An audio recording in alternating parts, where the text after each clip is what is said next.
What's up everyone, I'm Kat, the Biz Dev Manager here at Aloware, and I am so excited to walk you through this tutorial series in which I will show you the Communications tab here in Aloware Talk. This is where you would do all your communicating, whether it's text, calls, voicemails, anything like that. This is where you will find it. So over here, as I've clicked on the Communications tab, right here is your inbox. Inside your inbox, you have 3 different tabs. You have open, pending, and closed. Anything that is in open is something that you need to respond to. Anything that is pending is something that you're waiting on a response.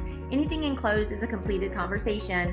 Up here, you will also see there's a toggle where you can just see your own contacts. If you untoggle that, you can see your entire contact center. Over here, you'll have your channels where you have calls, messages, and mentions. You can leave notes inside of conversations in Aloware in case you need to let someone know to return them back, or maybe something's going on and you want to let someone know. Over here you have your voicemails, call recordings, all your communications. I'm going to go up to this inbox so I can show you how you can set filters. So if you look here, you can filter all of your communications by last engagement date, whether it's a ring group, specific line, any tags that you may have created. And then here is this newest feature we have where you can show any of your unread communications to make sure you're on top of all of those.